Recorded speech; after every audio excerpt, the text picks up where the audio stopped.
Bismillahirrahmanirrahim. Assalamualaikum warahmatullahi wabarakatuh. Halo everyone, hari ini saya akan menjelaskan tentang past future tense. Apa sih itu past future tense? Past future tense adalah tense bentuk yang digunakan untuk menyatakan peristiwa yang akan terjadi setelah suatu waktu di masa lampau. Jadi tense ini menunjukkan masa depan dalam konteks masa lalu. Tense ini biasanya digunakan dalam kalimat langsung atau reported speech, conditional sentence, atau untuk menyampaikan niat dan rencana yang tidak terjadi, seperti itu. Untuk rumus kalimat past future tense dalam kalimat positifnya yaitu subjek ditambah would ditambah verb 1. Contohnya, I would travel to Indonesia if I had money, yang artinya saya akan pergi ke Indonesia jika saya mempunyai uang. Dan dalam kalimat negatifnya yaitu rumusnya subjek ditambah would not ditambah verb 1.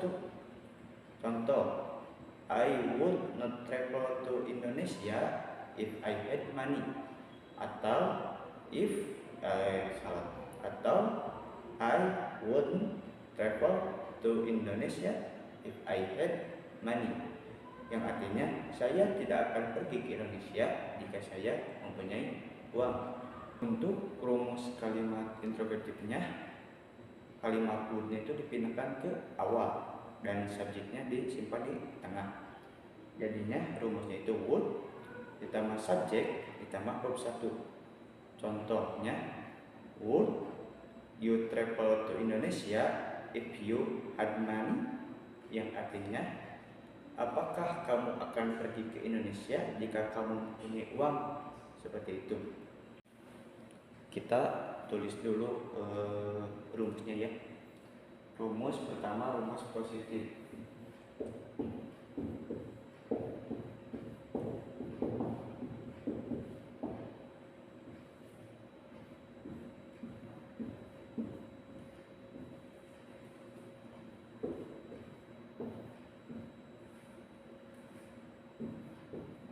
Rumus negatif.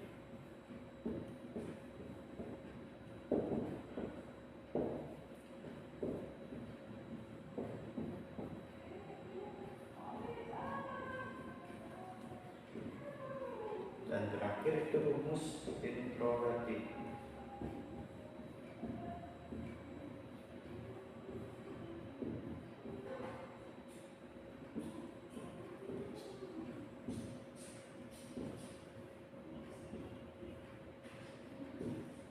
Nah, seperti ini ya kawan.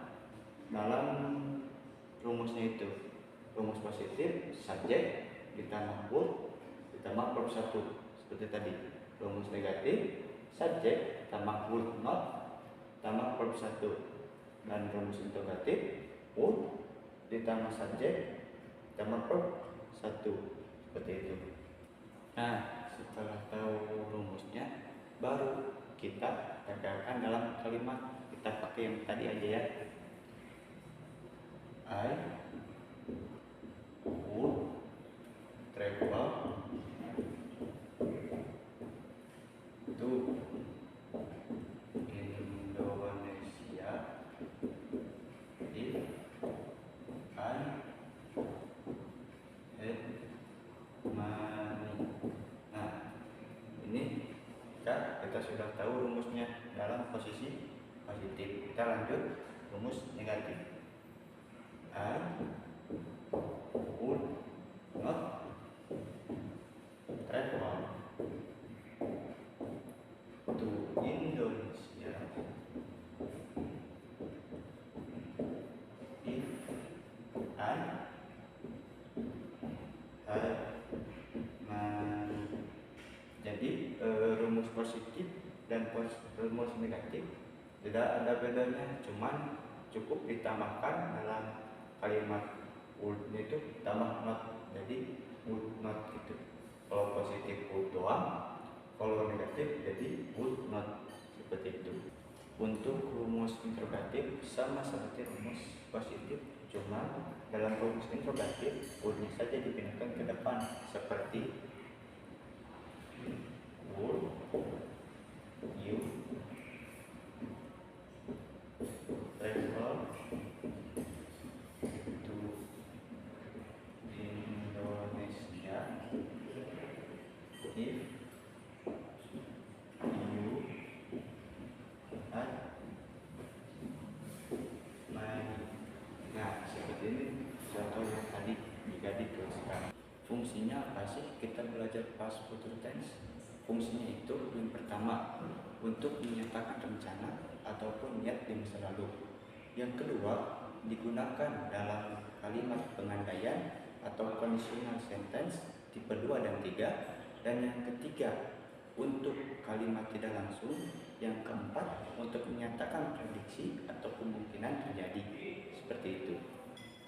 Jadi, kesimpulannya adalah past future tense adalah tense yang digunakan untuk menyatakan kejadian yang akan terjadi dari sudut pandang di masa lalu. Tense ini penting untuk menyampaikannya rencana, prediksi, maupun kalimat pengandaian. Pemahaman terhadap tense ini akan membantu pelajar dalam meningkatkan keterampilan menulis dan juga berbicara dalam konteks formal dan juga naratif, seperti itu. Dengan menguasai past future tense, para pelajar dapat mengungkapkan maksudnya secara lebih tepat dan jelas dalam berbagai situasi. Ya, terima kasih. Mungkin untuk materi kali ini cukup sekian. Terima kasih everyone. Dadah. Wassalamualaikum.